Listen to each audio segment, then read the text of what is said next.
Assalamualaikum warahmatullahi wabarakatuh. Salam sejahtera bagi kita semua. Perkenalkan, nama saya Dr. Delvi Asmara SPDMkom. Saya merupakan dosen pada program studi Teknik Informatika, Departemen Elektronika, Fakultas Teknik Universitas Negeri Padang. Video ini dibuat untuk melengkapi persyaratan dalam pengajuan sertifikasi dosen gelombang 1 pada tahun 2026, yaitu pernyataan diri dosen dalam unjuk kerja Tridharma Perguruan Tinggi atau disebut PDD UKT-PT dalam bidang pengajaran. Pada kesempatan kali ini, mata kuliah yang saya ambil dalam pembuatan video PDD UKPTP adalah mata kuliah Data Mining. Mata kuliah Data Mining merupakan mata kuliah yang mempelajari konsep, metode, dan teknik untuk menggali pengetahuan atau knowledge discovery dari sekumpulan data dalam jumlah besar sehingga menghasilkan informasi yang bermanfaat sebagai dasar pengambilan keputusan. Pada mata kuliah ini, mahasiswa mempelajari tahapan proses data mining mulai dari pengumpulan data, pre-processing data, pemilihan algoritma, pembangunan model, evaluasi hasil hingga interpretasi pengetahuan yang diperoleh. Materi yang dipelajari meliputi konsep dasar data mining, proses knowledge discovery in database, data pre-processing, teknik klasifikasi, klasterisasi, asosiasi, prediksi, evaluasi model, serta implementasi algoritma dalam data mining menggunakan perangkat lunak pendukung. Melalui mata kuliah ini, mahasiswa diharapkan mampu memilih metode yang sesuai dengan karakteristik data, mengimplementasikan algoritma data mining untuk menyelesaikan permasalahan nyata, serta menginterpretasikan hasil analisis secara kritis dan sistematis sesuai dasar pengambilan keputusan berbasis data. CPMK mata kuliah data mining ini adalah yang pertama, mampu menjelaskan latar belakang munculnya teknik data mining serta tahapan-tahapan dalam proses data mining. Yang kedua, mampu menjelaskan definisi data dan proses awal yang dilakukan terhadap data agar dapat menjadi inputan yang baik dalam teknik data mining. Yang ketiga, mampu menjelaskan teknik-teknik mempresentasikan data. Yang keempat, mampu menjelaskan teknik klasifikasi dalam data mining. Yang kelima, mampu memahami teknik atau metode analisis asosiasi dalam data mining. Yang keenam, mampu menjelaskan lebih lanjut dasar-dasar data mining dan metode pengklasifikasian yang sudah dipelajari. Selanjutnya yang ketujuh, mampu menjelaskan teknik clustering dalam data mining. Yang kedelapan, mampu menjelaskan bagaimana menangani anomali data dan deteksi adanya anomali data. Sedangkan yang kesembilan, mampu menjelaskan gambaran aplikasi data mining dalam berbagai bidang. Selanjutnya, CPMK yang ke-10 adalah mampu memilih dan menerapkan data mining mulai dari persiapan data dengan data mining dalam menyelesaikan permasalahan sesuai dengan studi kasus yang ada. Jadi mata kuliah data mining ini mempunyai aspek penilaian terdiri dari beberapa poin, diantaranya kehadiran 10%, UTS 20%, UAS 20%, dan tugas presentasi proyeknya 50%. Selamat menyaksikan, semoga video ini memberikan manfaat. Assalamualaikum warahmatullahi wabarakatuh. Waalaikumsalam warahmatullahi wabarakatuh. Selamat siang, salam sejahtera untuk semuanya. Semoga semua dalam keadaan sehat walafiat ya. Oke, sebelum kita mulai, kita berdoa dulu menurut agama dan kepercayaan masing-masing. Berdoa mulai.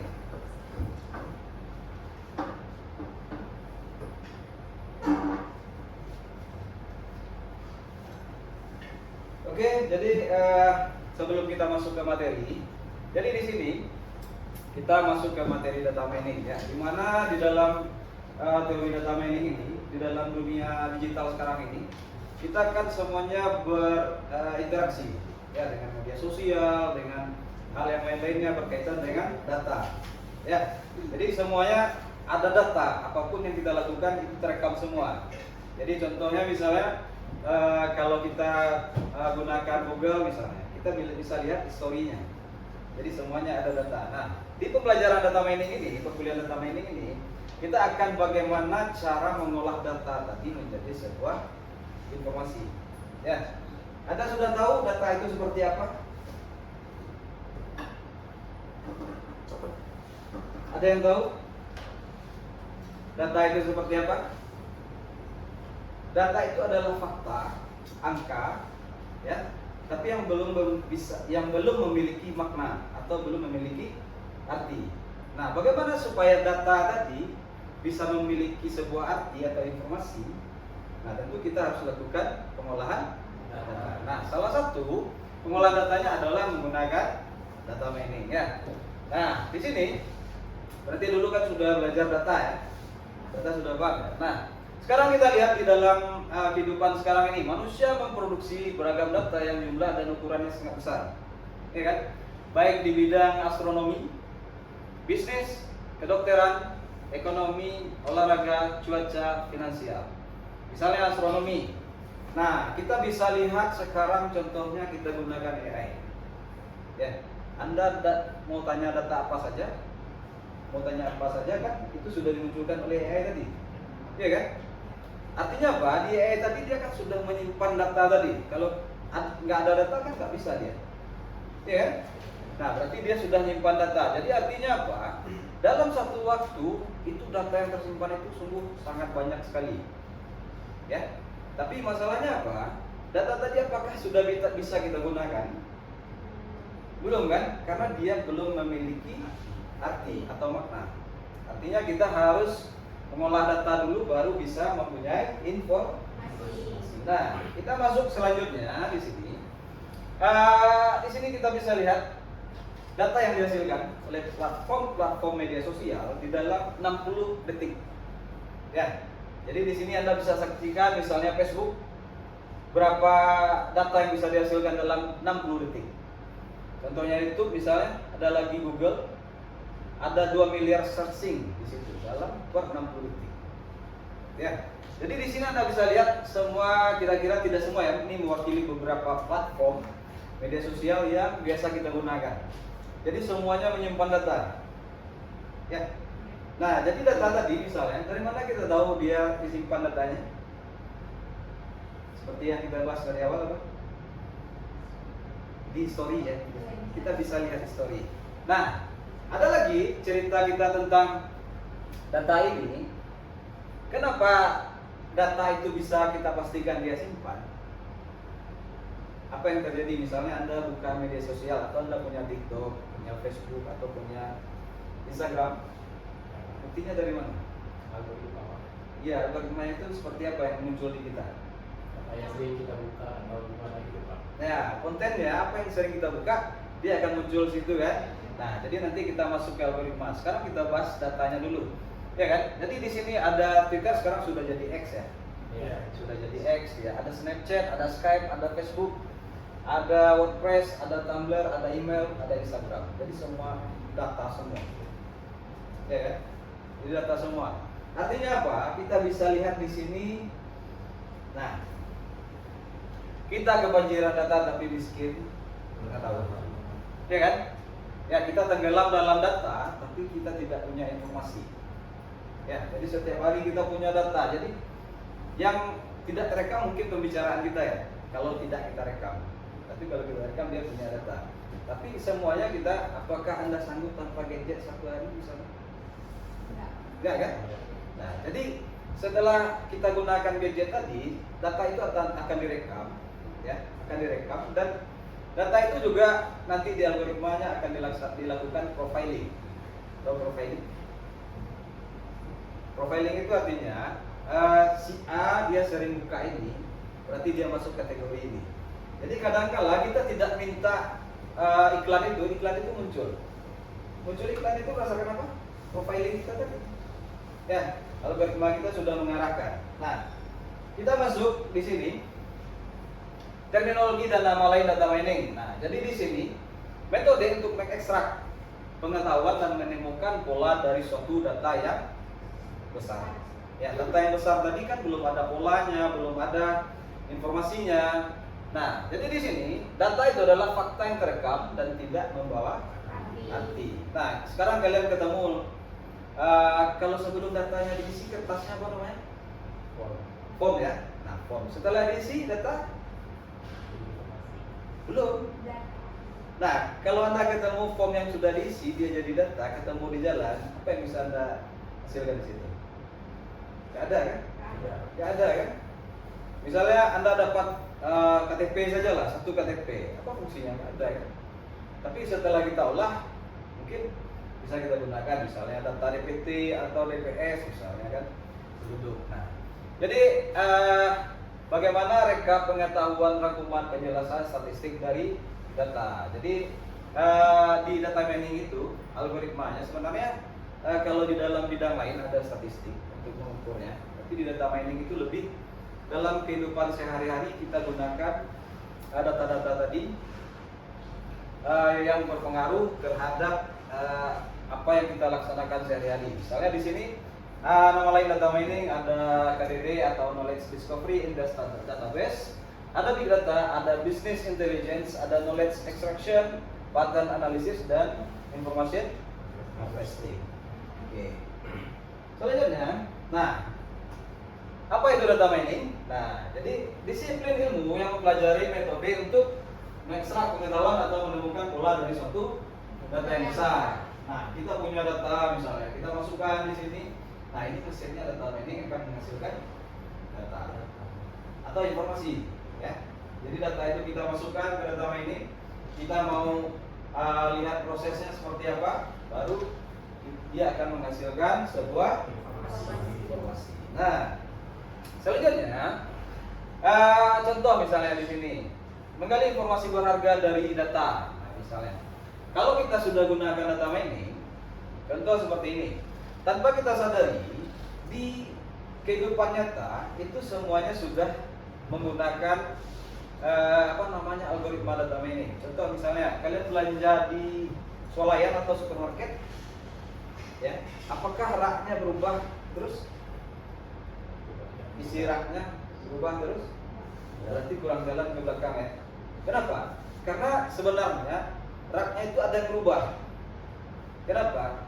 Orang beli kopi pasti beli gula, ya kan?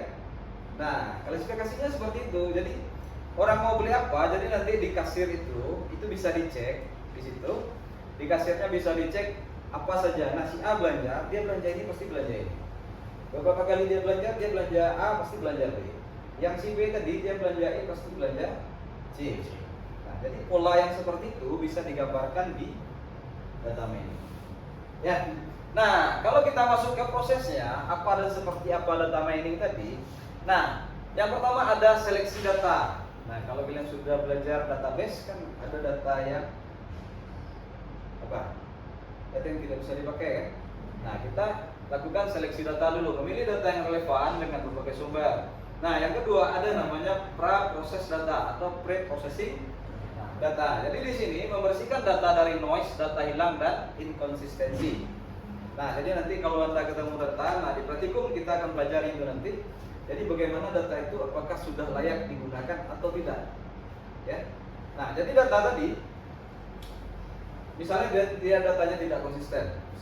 Kita mau datanya siang saja, ternyata di dalam datanya ada malam, berarti datanya tidak konsisten atau inkonsisten. Nah, yang kedua ada transformasi data, jadi mengubah data ke dalam bentuk yang sesuai untuk proses data mining. Jadi dalam data mining itu ada supervisi data dan unsupervised. Kita harus pakai label atau tidak. Nah, jadi kita ngolah datanya juga harus ada transformasi datanya. Nah, kalian dapat data langsung olah saja nggak bisa seperti itu, ya. Nah, jadi bagaimana kita mengolah data tadi yang sudah ada transformasi datanya? Ya, kita ubah dulu datanya sesuai dengan algoritma yang akan kita gunakan. Dia masuk supervised learning atau unsupervised learning. Nah, selanjutnya adalah data mining, menerapkan algoritma dan teknik untuk menemukan pola menarik. Selanjutnya ada evaluasi pola, menilai pola yang ditemukan apakah valid dan bermanfaat. Yang terakhirnya adalah pengetahuan atau, nah, jadi data tadi kita olah, kita ambil misalnya sekarang atau kita masuk dulu ke sini ya. Jadi teknik data mining. Yang pertama ada klasifikasi. Jadi klasifikasi itu apa? Memprediksi label kelas dari data berdasarkan pola yang sudah ada. Contoh apa di sini? Klasifikasi. Nah, seperti yang saya bilang tadi, orang belanja itu dia ambil A pasti ambil B. Nah, kita bisa klasifikasikan datanya itu kenapa? Kalau kalian lihat raknya itu, karena saya sering belanja seperti itu ya. Kemarin kopinya di sini, kok nggak ada lagi. Ternyata kopinya sudah pindah sama gula di tempat yang ada susunya. Ternyata mereka berharap kita ambil kopi, gula dan susunya. Nah, besok krimernya nggak jauh di belakang kan, orang nggak kejual krimernya. Nah, dipindahin lagi. Nah, itu namanya kita bisa klasifikasikan data. Kedua, clustering, mengelompokkan data ke dalam kelompok yang memiliki kemiripan. Nah, dari mana kalian lihat? Kita lihat BPS. Tahu BPS?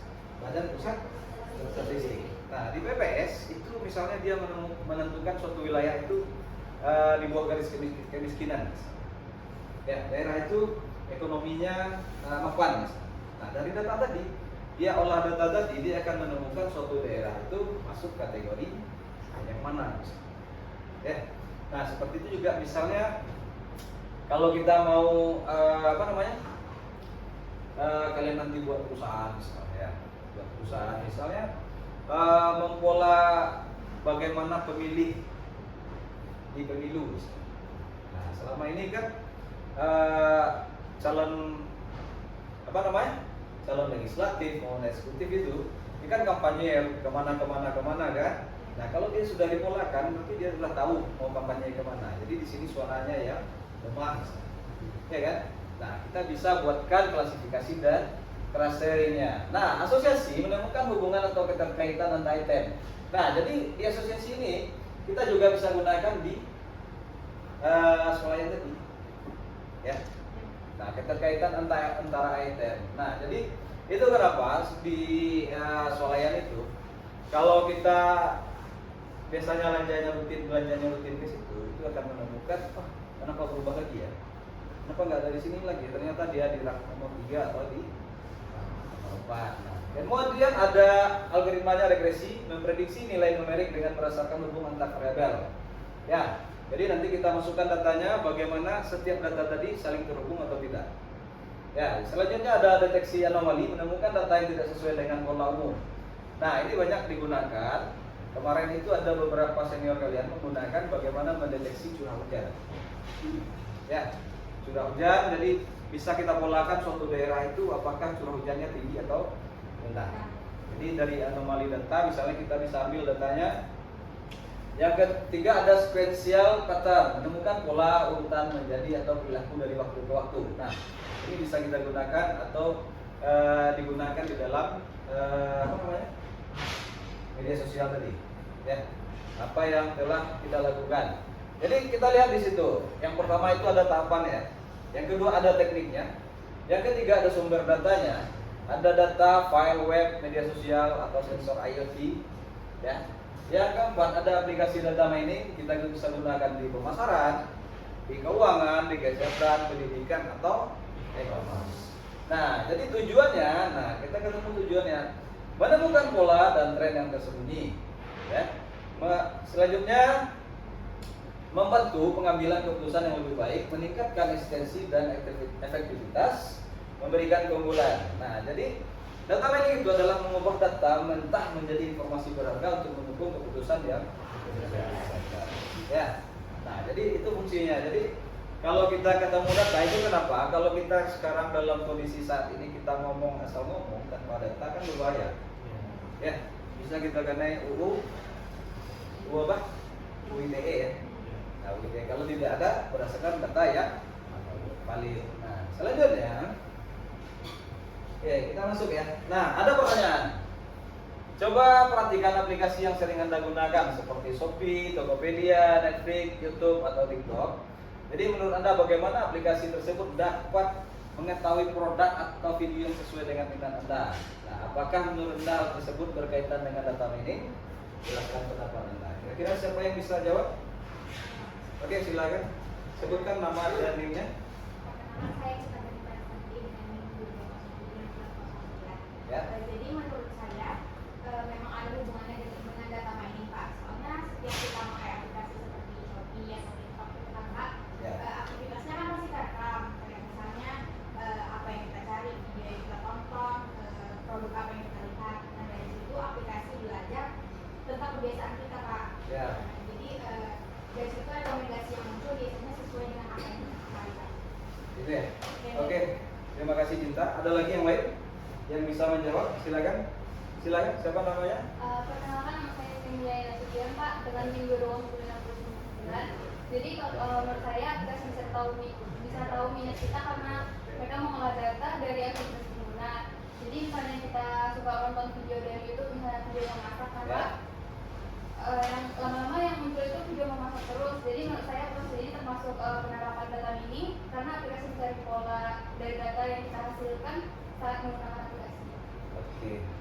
Bagus ya. Ada lagi? Saya, Pak. Ya, silakan. Ya. Nama dan nih, siapa namanya? Perkenalkan, nama saya Itan Nurul Akhir dengan NIM 22.5.11. Kalau menurut saya Pak, rekomendasi yang ada di aplikasi semacam Netflix, Tokopedia, Shopee, YouTube maupun TikTok itu ada banget Pak data miningnya, dan pasti bisa juga mengetahui produk atau video yang minat saya dikarenakan aplikasi tersebut melihat apa yang sering saya lakukan. Misalnya kayak saya di Tokopedia mengerti apa, di Netflix bisa nonton apa, maupun di YouTube, di TikTok apa saja suka saya tonton itu bisa Pak.